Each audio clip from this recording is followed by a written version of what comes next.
Welcome everyone to The Way Wednesday. I'm Latasha Renee, and tonight's conversation is rooted in something deeply personal to this foundation, the West Point Sisterhood. At the Emily J.T. Perez Foundation, we often talk about leadership and resilience and legacy, but underneath all of that is something that's just as powerful: love, trust, and a shared experience. Tonight, we're talking about what makes this sisterhood so special, who we are, our connection to Emily, and why we continue to serve, not just in her honor, but alongside one another. So, before we begin, we want you to take a moment and reflect on the women who shaped you, who has stood beside you when it mattered the most, because that's kind of where our story begins.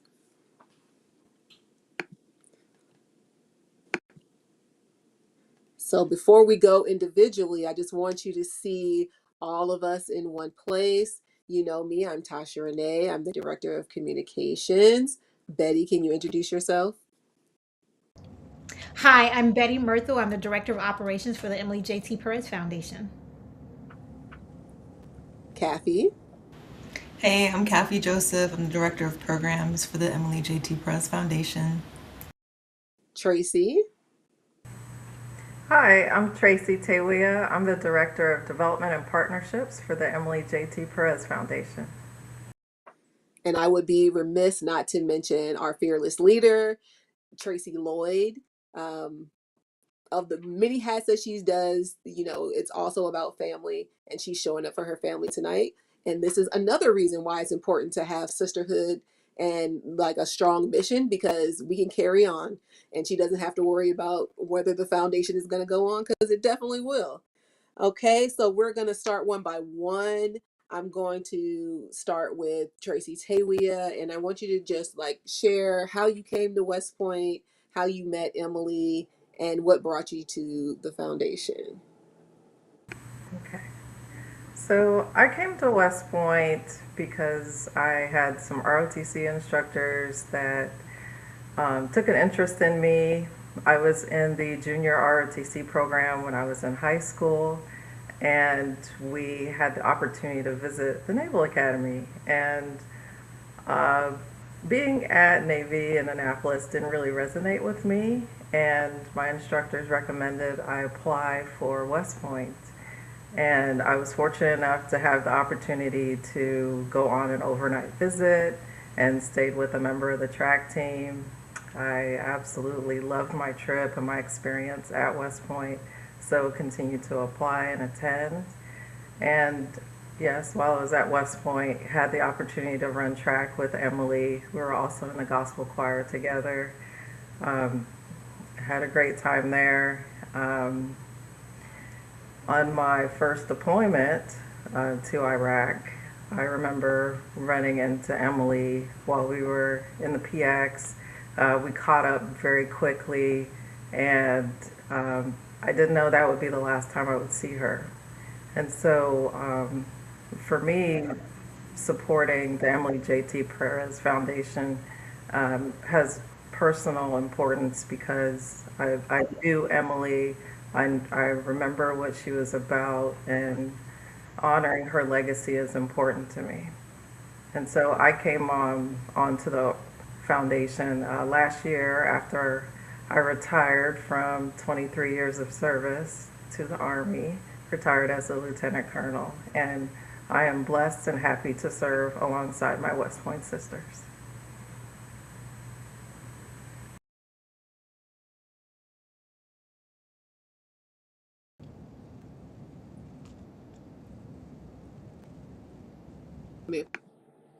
Okay, now we're going to go to Betty.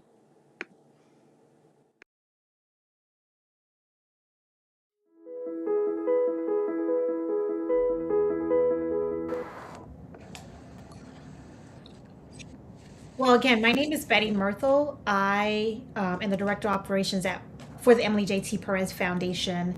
My West Point background, I'm originally born and raised from Miami, Florida. Grew up in the inner city from a single parent home, and also from an immigrant family. When I was thinking about college, I really didn't see very many options that I knew fit me. I was really drawn to the Army as a whole just because of my experience in JROTC. And also, I saw the Army as an opportunity for moving out of the lower class and into the upper class, and also giving me an opportunity to travel around the world and see different things. So I had initially thought about enlisting in the military, but like Tracy, while I was in JRTC and I had a lot of instructors who really pushed me towards going to West Point. At the time, I really didn't know what West Point was. I never had an opportunity to be exposed to West Point, but I applied, and through that application, I was accepted to the West Point Prep School. Accepted my offer to West Point Prep School, made my way to West Point eventually, and then served as a cadet at West Point. While I was at West Point, I was in the gospel choir. My senior year of West Point, I ran across an amazing young lady, which was Emily. She was a freshman at the time. She and I instantly connected, not just through our gospel choir and our spiritual experience, but also just through mentoring her, seeing across the area, how she was impacted and how she impacted other people, and we stayed in touch. Over those years, we stayed in touch. When I went off through the Army, I was there to support her after she graduated West Point. She and I lived together at Fort Hood, Texas, for a little bit. She went off and deployed, and then we lost her in Iraq when I was heading out to Iraq. I really have always lived a life of service. That's all I know. When I retired from the Army, I was looking for an opportunity to continue to serve, and the Emily J.T. Perez provided me that opportunity, not only to give back in a meaningful way, but also to ensure that the world and remembers her name and that Emily life can live on. So that's really why I'm here, in my connection to West Point, my connection to Emily, and my connection to the foundation.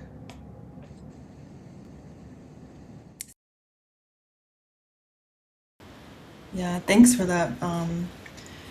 So it's really funny. A few of us have worked in admissions, and not as many people have been in JROTC as it's going to come off when I say I also was in JROTC.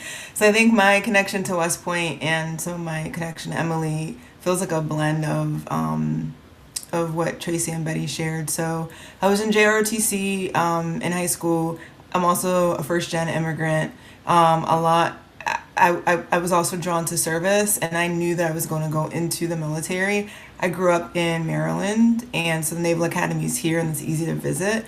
And like Tracy, when I did my overnight visit and had the fortune to do that, I did Navy's summer seminar, and that kind of engagement. A lot of the students in my JROTC program in my county have gone to the various service academies, and West Point was the best fit for me. I felt like we were really a lot about the people, right? Like I can name my person that I stayed with on my visit, and she connected me with her teammates on the track team, took me to gospel choir things, right? And I just got to see a lot of what the Army stands for, which is it's people, right? And that connection to people and that community that was created. And so it made it the best choice for me, not to mention receiving my letter of my LOA at that visit.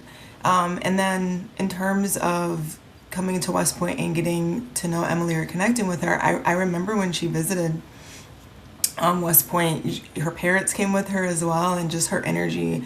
She was really, really vibrant, and she also happened to grow up and go to school, high school in the same county that I was in. And so, as you all know, and for those who don't, you don't have a car your first year, and so you try to find people who do, and you bum rides off of them. And I did that when I was a plebe. Was like, please, somebody who lives near me, and loved offering and having the opportunity to do that, several times during some of her cadet time. When we did the celebration for Emily's birthday, and Tracy shared her story of the last time she saw Emily, we had this realization that the last time that Tracy saw Emily was also the last time that I saw Emily. We both ran into her in the PX, and so just remember it just being like this exchange that happened in passing, but it has left an indelible mark on me because and how I interact with anyone when I see them. When we saw her, it was a quick exchange. It's, what are you doing? How are you? Are you okay? Well, you know what? I'll see you later.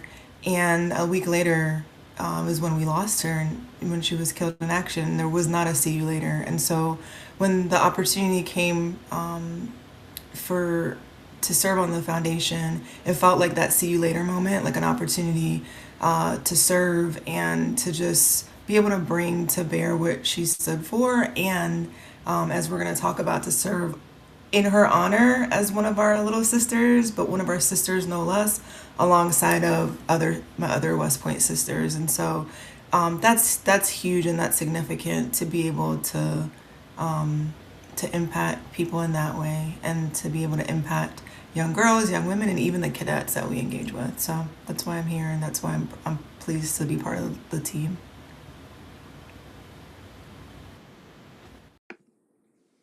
Awesome. And so it's my turn. I'm, one of those little sisters. Emily was my classmate, and uh, interesting story about me. So how I got to West Point, I was also in JROTC, and my instructor, Special Forces Airborne Ranger Sergeant Major, um, had been sending people from my high school to West Point, but he hadn't in like maybe like 3 or 4 years by the time I got there. And so he saw me and saw my test scores and was like, "Yeah, we're gonna get you into West Point." Um, my mom talked to him. That's actually how I got there, because I saw that application and threw it in the trash. And my mom took it out of the trash and went straight to him and said, "Hey, can she go here? I know that this is a good thing. Can she go here?" Long story short, I end up at West Point, originally in class of 2004. And then, I ended up in class of 2005, which is Emily's class. Um, how we were connected: gospel choir, a lot of gospel choir and Nesby and other um, extracurriculars at West Point. So, I say that we weren't particularly close at school, but we were in all the same clubs and stuff. So that was nice. And we're talking about the last time we saw Emily. The last time I saw Emily, I was in the airport, and I ran into her, and I am a transportation officer, and she knew that she was going to have to be riding convoys, and she was like, "What do you know about riding convoys? What can you tell me?" And so I was in Bolick, and she was getting ready to deploy. It's basic training for officers, and I was like trying to give her the download on everything that I was learning, and what she needed to do. And yeah, months later, I found out that she was killed in action. And similar to Kathy about saying, coming here, and it being an opportunity to pay something back. Like I always say that Emily was the best of us. She was the top of our class, and if anybody was going to be a general, we just knew it was going to be her. Um, but war is a great equalizer, and we lost her. And I was visiting her grave one day, and I just asked, "Is there more that I can do for you?" And then months later, this opportunity to come on board came, and I felt like this was um, the least that I could do. And, you know, it's amazing to see a legacy continue. Even though she's not here, it's amazing to see how people are still touched by her story, and how our mission can be done in such a way that it's like she's still here. The excellence that we operate in is, it does justice to her name, and that makes me proud. Um, so we're gonna like transition, and because I'm not gonna cry. I want to like we want to take this opportunity to really like talk about who we are as individuals, and then how we work together, and what makes the sisterhood great. And so we're going to go in the same order. I'm going to bring up Tracy, and you can share like what you've been up to since West Point, and like what you bring to the foundation today, and why you think that this is a good fit for you.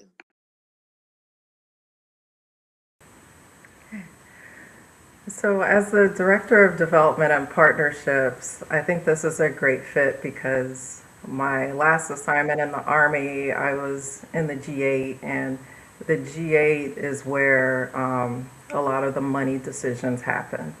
And so, familiar with the budget side, also outside of the Army, serving as a treasurer for 4 years for my chapter of Alpha Kappa Alpha Sorority Incorporated, learned a lot about budgeting, finance, as well as audit preparedness.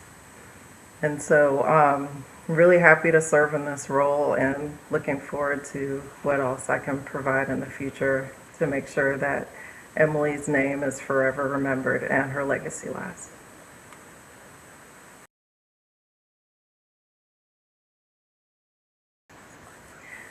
Yes. Well, after graduation, I was an air defense artillery officer, Patriot missiles, and so I was stationed in Germany for 3 years. 2 of those years as an air defense artillery officer, and then I switched over and became a signal officer. And I was a signal officer during my first deployment. Actually, my first three deployments were all as a signal officer. So spent a lot of time leading teams at various levels. Had my company command time as a signal officer as well. And I transitioned from that branch into a functional area, which is a more specialized field.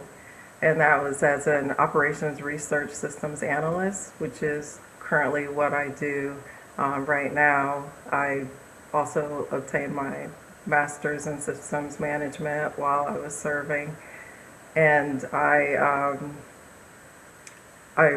appreciate the opportunity to use my data analytics skills and help people make the best decisions with their data.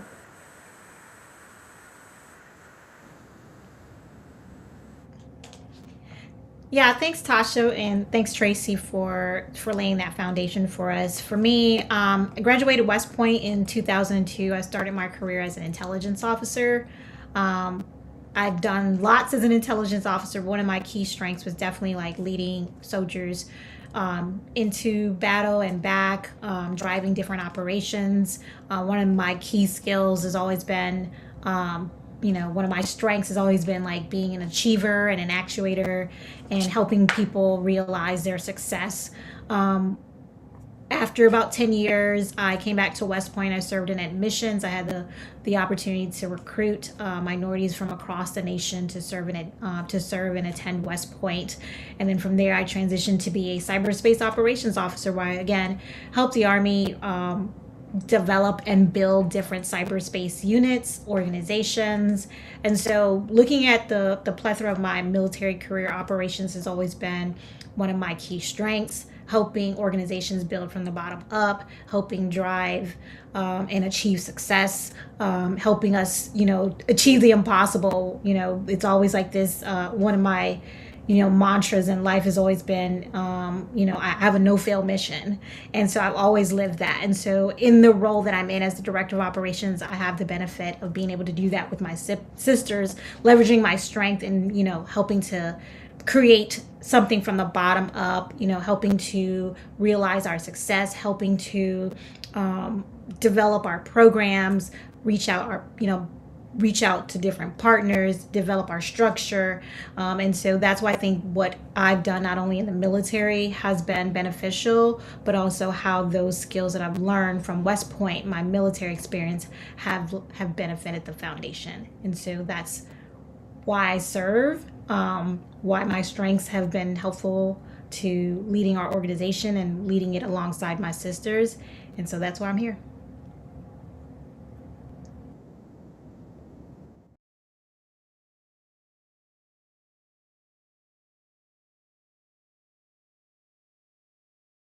I'm sitting here on mute just to talking to y'all. Thank you, Betty. She keeps us in line in so many ways, and we greatly appreciate you. But as I said, we have so many different hats, and Tracy has to jump. And so, to respect her time, do you have anything that you want to say before you leave us? Thank you. I I do want to mention that I am thankful to be a mom of an amazing 13-year-old. I'm blessed every day uh, to show him what I hope what right looks like. I do my best and um, just be authentic in front of him. And so supporting this foundation and him knowing that I'm supporting the Emily J.T. Perez Foundation, I think that's something that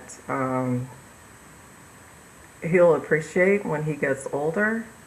I think when he looks back and he sees the different things I've been involved in, I think it also helps to shape his character as well, especially him having the opportunity to be around so many amazing West Point women and veterans at the same time. So, thank you.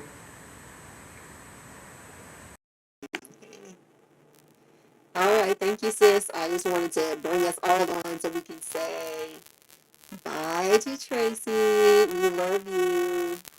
Good night. Good night. Okay, so we're going to go to Kathy.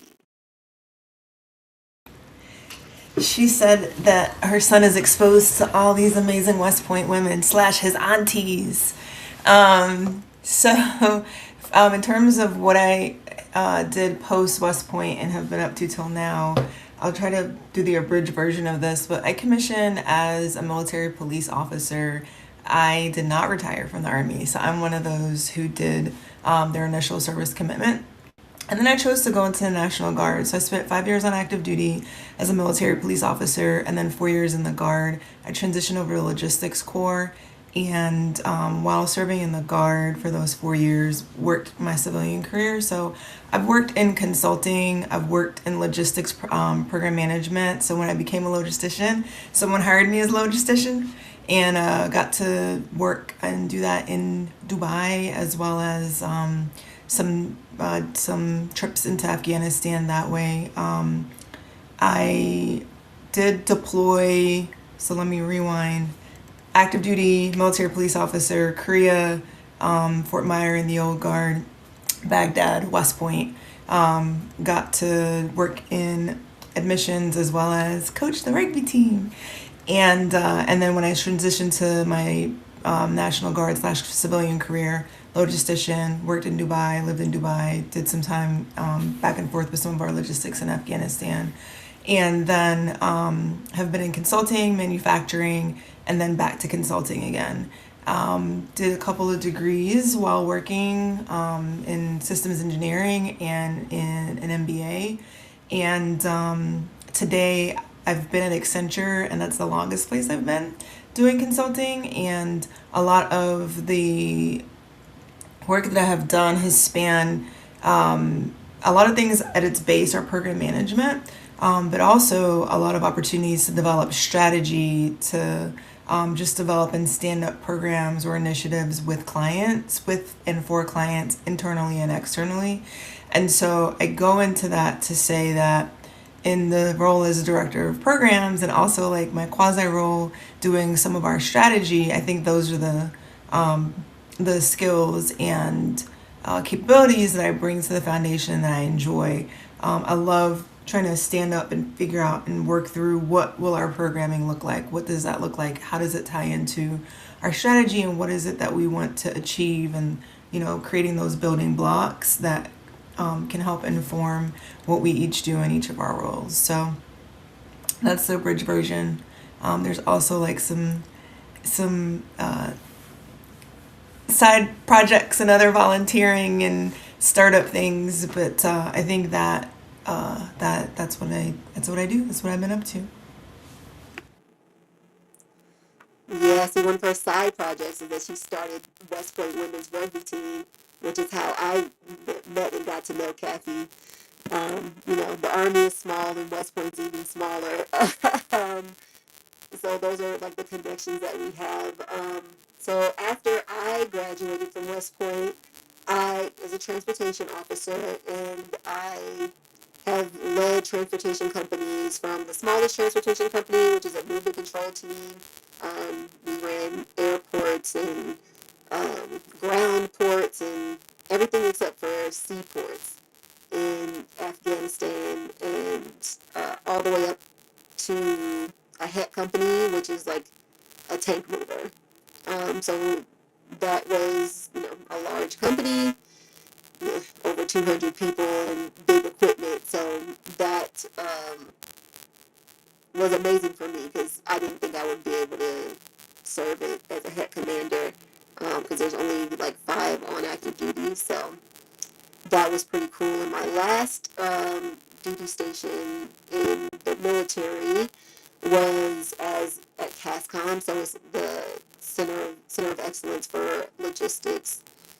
Um, and I was a requirements document writer, so I got to see the programs from behind the scene, and to like understand what does the big army need and how the army like puts stuff together. How does it put units together? How does it assign people? And how does it like acquire the equipment, the people that it needs? So being able to see that behind the scenes stuff was amazing, and I actually loved that a lot. And then I medically retired in 2019.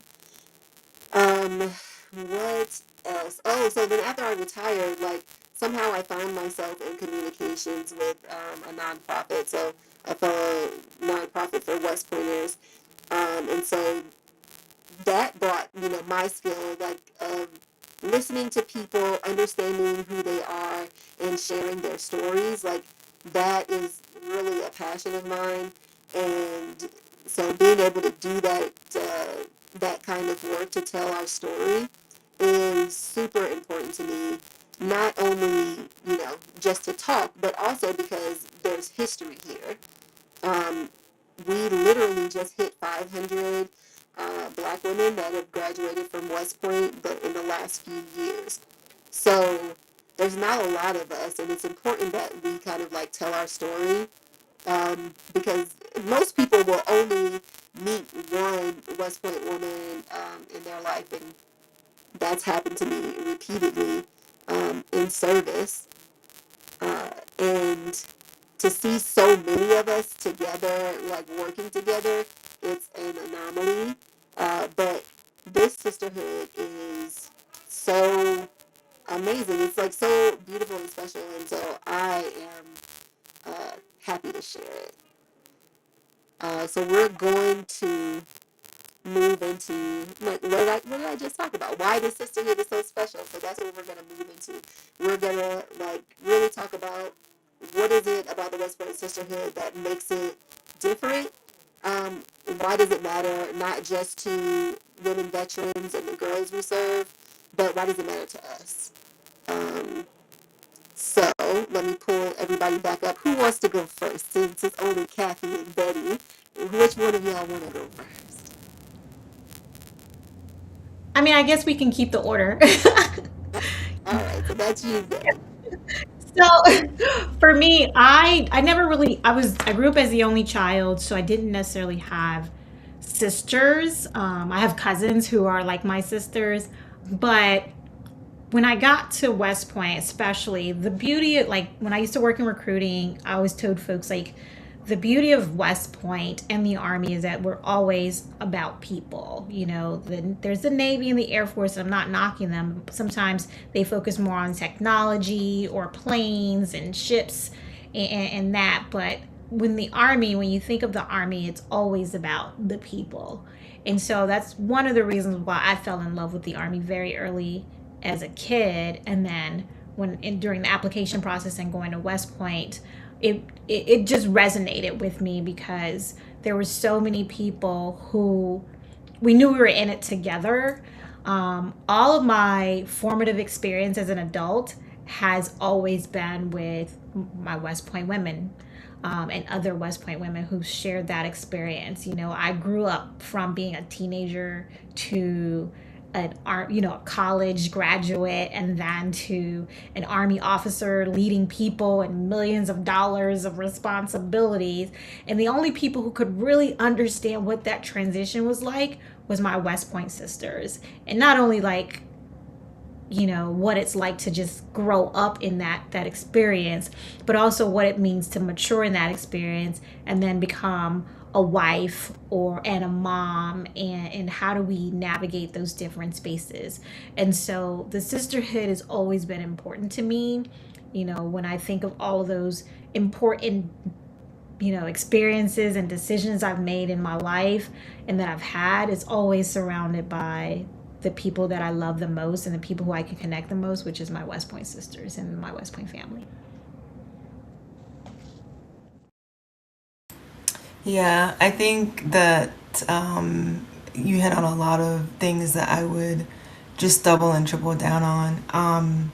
We come in, as kids, and then we navigate these experiences.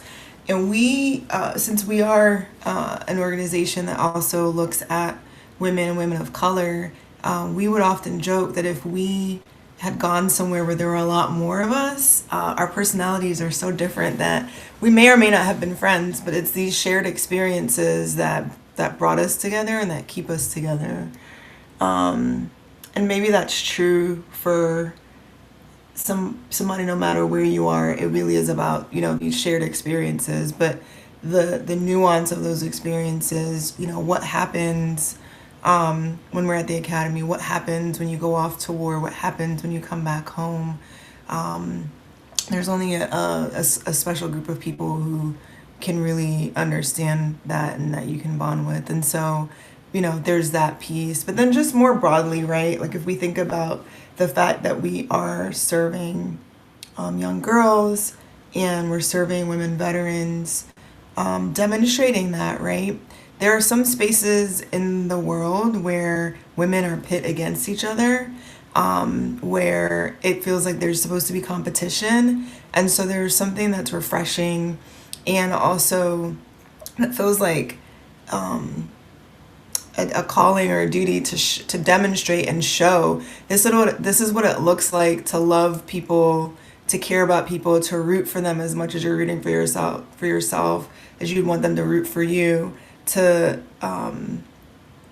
support and circle up around each other in times of loss, to support and circle up in times of celebration, right? Like being able to show that, to demonstrate that, to make that a thing to strive for and to be, I think is equally important.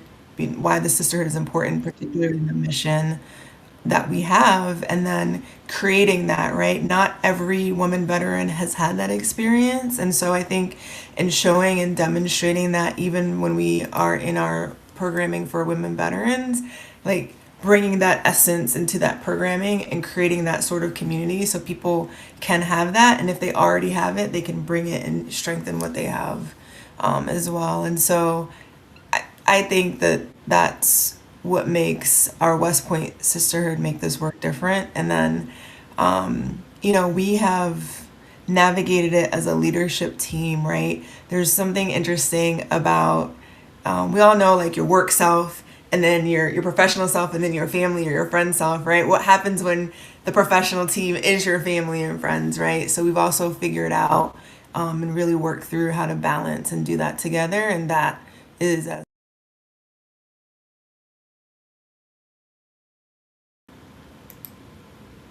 and Thanks. I heard my sound was doing something crazy, so I hope it's fine now. Um, like small things like that. I appreciate my sisters because there's always somebody that's watching my back. And in this audience, like I'm the younger sister. And so it's cool for me because I'm the oldest daughter, the oldest grandchild, the oldest cousin. And so I'm used to like leading people and being the person that other people lean on. But it's awesome to have a group of women that I can lean on. Um, so I said I retired, but there were women that did that before me, and so then I could ask, hey, what do I do here? um how do I navigate this? And so that is always amazing, and it's like life-saving really, because you feel like you're alone a lot of the times, but this sisterhood lets me know that I'm not, They were the first people who like pulled me into work. They're the first people to, tell me it's going to be all right, you'll figure it out, to like let me sit on their couch and cry or just talk, or, you know, some sometimes it's um annoying to get with people that have known you since you were a kid, because then they see you as that kid. But like literally all of these women have seen me grow up and stuck by me through all of the changes of life, becoming a mother, retiring, starting a new career. And to know that they'll always be here for me, like there's something that's super special about that. And the fact that I know that every one of my West Point sisters has my best interest at heart. Let me rephrase that. I know that every woman in the Emily J.T. Perez Foundation has my best interest at heart.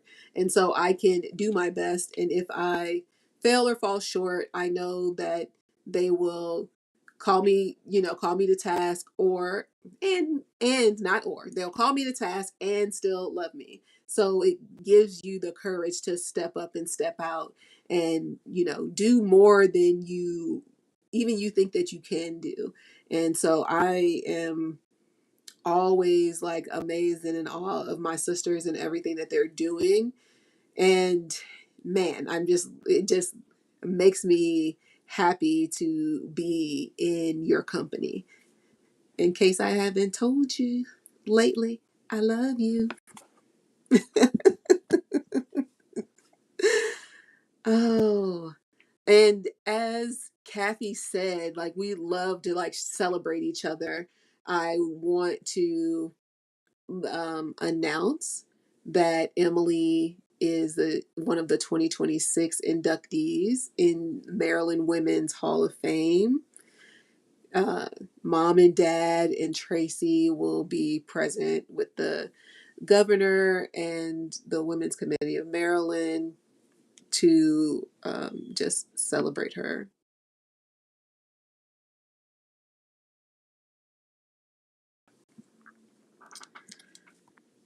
And, we've said before, but we will continue to say it all year.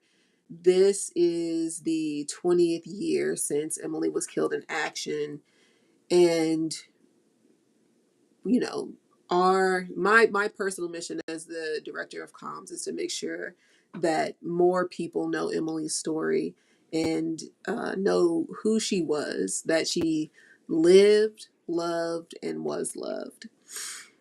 So we will continue to tell you all about Second Lieutenant Emily J.T. Perez, Taz, all the names that we have for her, and the ways that we loved her and we want to live up to her legacy. So we'll continue to share that all throughout the year. So look forward to all the ways that organizations and people will remember Emily and just amplify her mission, her legacy. Um, the one thing I actually did want to go into, this is a good way for us to transition. And so I'll let Betty kind of talk about the legacy dinner and what we're doing to celebrate Emily on her actual the day. Yeah. No, thanks, Tasha, for that segue. So this year marks the 20th anniversary of Emily being killed in action. And so rather than making it a solemn event, we wanted to use this as an opportunity to launch more action for Emily. So on September 12th, 2026, we will be meeting and hosting our legacy dinner in honor of Emily J.T. Perez, and also as a precursor to our legacy forum, which will be kick off next year. Our goal is to bring community leaders, veterans, women's, partners, corporations together to figure out how we can not only commemorate Emily, but using it as an opportunity to remember and then also put that remembrance into action in supporting women veterans. So on September 12th, 2026, like I mentioned, you can go to our website at www.emilysway.org org, and you can buy a ticket to our legacy dinner. This way, you can not only help us to remember Emily, but also fellowship with other individuals who are just as concerned as you are and want to make a difference in other women veterans' lives, and who also want to make a difference not just in women veterans' lives, but also making an impact on our society as a whole. You can purchase a ticket. We'd love to have you amongst us and with us, and that's where you can, support us and our foundation, and also helping us continue to preserve Emily's legacy.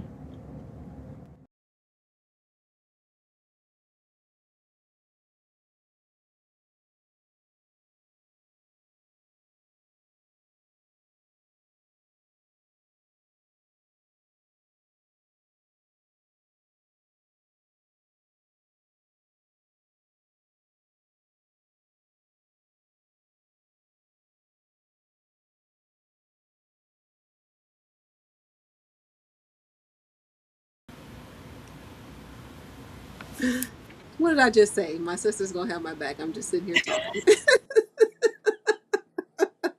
Just sitting here talking and talking. Um, so yes, I'm excited for the dinner because we get to do what we love to do, which is to serve. And because there's so few of us that have had this experience, who better to take the helm and work as and be a connector and bring us all together so that we can really tackle the issues that face women veterans. Um, we also serve young girls, and so I really want to talk about what we have coming up for the young women. Kathy, do you want to take that one? My favorite people. No, all of the people that we serve are my favorite people. We have our summer camp coming up. So we just closed registration. We have filled our summer camp cohort. July 5th through the 10th is when we'll have 11th. July 5th is the day that we kick off summer camp, and it's very exciting because this year we're expanding our camp. We were doing only middle school age girls, and we've added high school, and we're going to continue to add high school.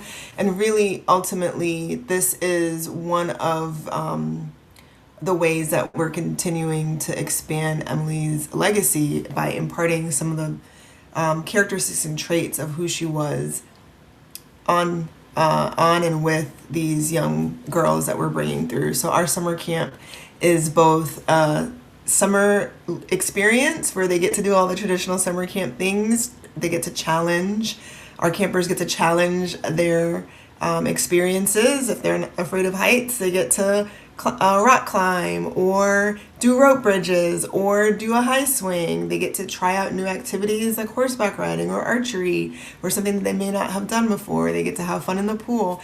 And it's also a leadership and STEM experience. So the curriculum and the programming that we have is very much on time for this point in their lives where we get to talk about exploring who they are, what their values are, naming them, how they stand up and make sure that they are living those values, how they stand up for others in their life or in their spaces, right?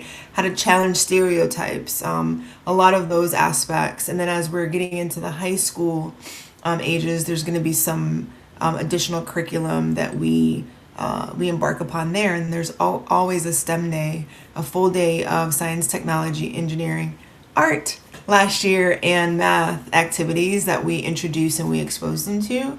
And it's relevant to what's going on. So really excited. And then we've had the fortune of having West Point women cadets volunteer their time in the summers. And so when we speak about the sisterhood and also seeing what's possible, we're bridging that. We might be a leap or a bridge too far because they think that we're just old ladies up here. But when they see these cadets who are only, in some cases, 3, 4, 5 years, older than they are, maybe a little bit more for the middle schoolers, it's a demonstration of who they can be. They get to hear and learn about that experience, and that is really exciting. And then they always get to meet mom and dad when they come down to check in. So yeah, summer camp Creating that next generation of women leaders, infusing them with some of the lessons that we wish we had had when we were their ages, and just getting them to be more sure of themselves and rooted in who they are. That's what the Camp Emily's Way is all about. Awesome. So as you can see, the sisterhood isn't something that we just talk about, it's something that we experience. It's something that we're actively recreating and extending through the generations. Um, in practice, this means for women veterans, you're not alone. We're here. For young girls, it means that you get to see what leadership and support can look like for you. And we hope that what we're doing and what we're building is a world without glass ceilings, where there's no limit to who we can be and become. And that that person is more of, who you really are. If you're watching and something in this conversation resonated with you, this is your invitation to learn more about Emily and to share Emily's story. Um, while the summer camp is closed this year, you can sign up for our newsletter, and maybe you can bring your young leader who's a middle school or high school age girls in for a summer opportunity next year or in the future. But we do have tickets available to our legacy dinner on September 12th, and you can visit our website, emilysway.org, to find those tickets. Um, Before we close, I would like to give Betty and Kathy an opportunity to say parting words. Let me bring us both on. Do you each have something to say, or does only one of you have something to say? I can say something and then I'll pass it off to Kathy. You know, we want to talk. Um, you know, we don't only just do this for Emily, we do this to ensure that what girls and women can realize a world where there's no glass ceilings. Emily's just been that conduit. Her life was cut down too short, but her legacy lives on. And who Emily was, and who she could become, we see that in the women and the veterans and the girls that we connect with every day. We hope that if you're watching this session, that you would join us in continuing to support that by donating, by participating in our event, by joining us at our legacy dinner, by recommending a woman veteran or supporting a women veteran attending one of our boot camp sessions, or just by spreading the word on who Emily was and what we do as a foundation. And we thank you for all that you do. It was well said by both of you. The mission matters, the legacy is important, and just really the folks that we serve are our best way to get that out into the world. So I love my sisters, love the work that we're doing, and looking forward to the programming that's coming up this year. Before we close, I have to thank my big sisters for being here, for sharing your stories, and for the work that you do for the foundation. And personally, how you help me and show up in my life. I love you dearly. As Beyonce says, I love you deep. And to everyone watching, thank you for being a part of our community at the Emily J.T. Perez Foundation. We don't just remember Emily, we live out her legacy together. Until next time, take care. This has been Tasha Renee, and this is The Way Wednesday. Bye, y'all.